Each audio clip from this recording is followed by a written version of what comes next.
നമസ്കാരം. പുതിയൊരു വീഡിയോയിലേക്ക് എല്ലാവർക്കും സ്വാഗതം.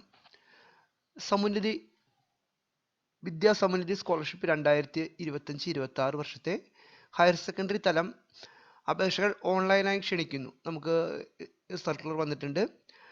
കഴിഞ്ഞ വർഷവും ഉണ്ടായിരുന്നു സമുന്നതി സ്കോളർഷിപ്പ്. ഇതിൽ അപേക്ഷകർക്ക് സംവരണേതര വിഭാഗങ്ങളിൽപ്പെട്ടവരായിരിക്കണം. കേരളത്തിലെ സർക്കാർ എയ്ഡഡ് സ്കൂളുകളിൽ പഠിക്കുന്നവർ മാത്രം അപേക്ഷിക്കാം. അത് മുന്നോക്ക സമുദായങ്ങളിലെ പിന്നോക്കക്കാർക്കാണ് ഈ അപേക്ഷ. അതിന് നമ്മൾ ഈ ഒരു വെബ്സൈറ്റാണ് kswcfc.org. ഒറ്റത്തവണ നിർബന്ധമായിട്ട് രജിസ്റ്റർ ചെയ്യണം. രജിസ്റ്റർ മൊബൈൽ നമ്പറിലേക്ക് OTP യൂസർ നെയിം ഉപയോഗിച്ച് പ്രൊഫൈൽ ക്രിയേറ്റ് ചെയ്തതിന് ശേഷമാണ് അപേക്ഷ സമർപ്പിക്കേണ്ടത്. ഈ ഒരു സ്കോളർഷിപ്പിന് നമുക്ക് നമ്മുടെ സ്കൂളിൽ നിന്ന് പ്രത്യേകിച്ച് ഒന്നും ചെയ്യേണ്ടതില്ല. ഒരു സർട്ടിഫിക്കറ്റ് ഇവർക്ക് അപ്ലോഡ് ചെയ്യാനുള്ള സർട്ടിഫിക്കറ്റ് മാത്രം സ്കൂളിൽ നിന്ന് സൈൻ ചെയ്ത് കൊടുത്താൽ മതി. സ്കൂൾ തലത്തിൽ വെരിഫിക്കേഷനോ അപ്രൂവലോ ഇല്ല. ഇതിന് പ്രത്യേകം ശ്രദ്ധിക്കുക, +1 അപേക്ഷ കൊടുത്തത് സെക്കൻഡ് ഇയർ റിന്യൂവൽ അല്ല. ഓരോ വർഷവും പ്രത്യേകം അപേക്ഷ സമർപ്പിക്കണം. 1-ാം വർഷം കൊടുത്ത കുട്ടികൾക്ക് 2-ാം വർഷം പുതിയതായിട്ട് വീണ്ടും അപേക്ഷ കൊടുക്കണം. വാർഷിക വരുമാനം 4 ലക്ഷം കവിയാൻ പാടുള്ളതല്ല. അതായത് 4 ലക്ഷത്തിൽ താഴെ വരുമാന സർട്ടിഫിക്കറ്റ് വേണം. വരുമാന സർട്ടിഫിക്കറ്റ് റേഷൻ കാർഡിൽ അംഗമായ വ്യക്തിയുടെ പേരിലായിരിക്കണം. അതായത് നമ്മൾ കുടുംബത്തിൻ്റെ റേഷൻ കാർഡ് വേണം. റേഷൻ കാർഡിൽ പേരുള്ള ആളുടെ പേരിലായിരിക്കണം വരുമാന സർട്ടിഫിക്കറ്റ്. റേഷൻ കാർഡിൻ്റെ പകർപ്പ് അപ്ലോഡ് ചെയ്യണം, നിർബന്ധമായിട്ട് അപ്ലോഡ് ചെയ്യണം. ഓൺലൈനായിട്ട് അപേക്ഷ, ഓഫ്ലൈൻ അപേക്ഷയില്ല. രേഖകളൊക്കെ സ്കാൻ ചെയ്ത് ഉള്ളടക്കം ചെയ്യണം, കൃത്യമായിട്ട് പറഞ്ഞിട്ടുണ്ട്. നാഷണലൈസ്ഡ് ബാങ്കിൽ നമ്മൾ ഡോർമെൻ്റ് ആവാത്ത ആക്റ്റീവായ ഒരു അക്കൗണ്ട് ഉണ്ടാവണം, സാധുവായ അക്കൗണ്ട് ഉണ്ടാവണം. വരുമാന പരിധിയാണ് ഇതിൽ സെലക്ഷൻ വരുന്നത്. അപ്പോൾ കൃത്യമായിട്ട് വരുമാന സർട്ടിഫിക്കറ്റ് വാങ്ങി അപ്ലോഡ് ചെയ്യണം.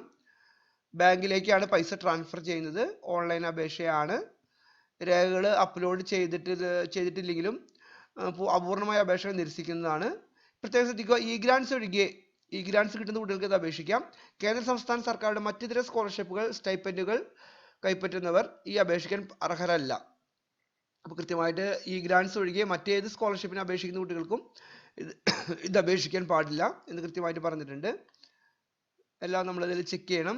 എല്ലാം തപാലിൽ അയക്കേണ്ട, ഓൺലൈനായിട്ട് മാത്രം അയക്കണം.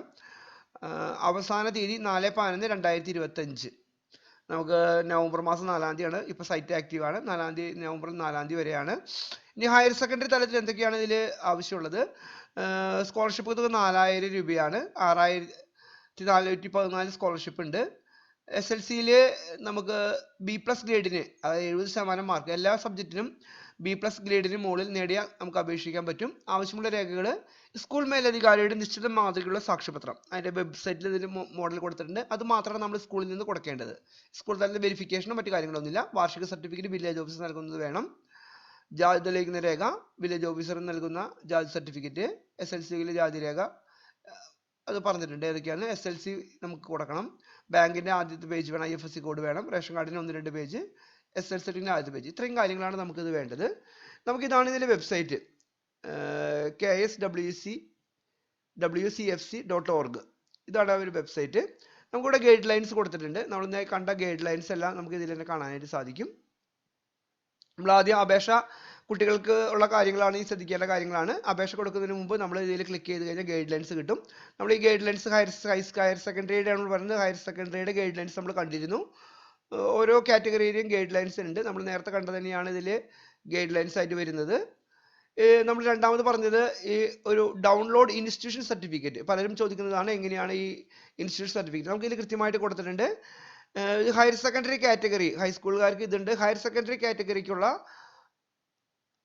സ്കൂൾ തലത്തിൽ സാക്ഷ്യപത്രം ഇതാണ്. ഹയർ സെക്കൻഡറി അധികാരികൾ പൂരിപ്പിക്കേണ്ടത് 25-26 കൃത്യമായിട്ട് വന്നിട്ടുണ്ട്. മറ്റ് സ്കോളർഷിപ്പുകൾ ലഭിക്കുന്നുണ്ടോ എന്ന് കൃത്യമായിട്ട് കൊടുക്കണം. ഇത്രയും കാര്യങ്ങൾ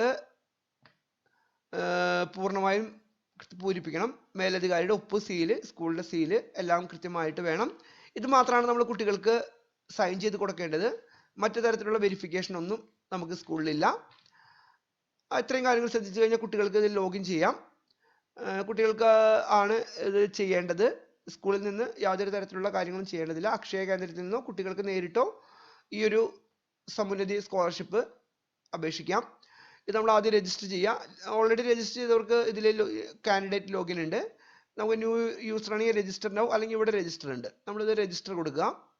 പുതുതായി ചെയ്യുന്നവർക്ക് +1 കുട്ടികൾക്ക് ഇതിൽ ആധാർ കാർഡിലും അതേപോലെ പേര് കൊടുക്കുക, email I D, phone number, നമുക്ക് OTP വരേണ്ടതാണ്, കൃത്യമായ നമ്പർ കൊടുക്കുക. ഇത്രയും ഡീറ്റെയിൽസ് കൊടുത്തിട്ട് രജിസ്റ്റർ ചെയ്ത് കഴിഞ്ഞാൽ മൊബൈലിലേക്ക് യൂസർ നെയിമും പാസ്വേഡും ഒക്കെ നമുക്ക് ഡീറ്റെയിൽസ് വരും.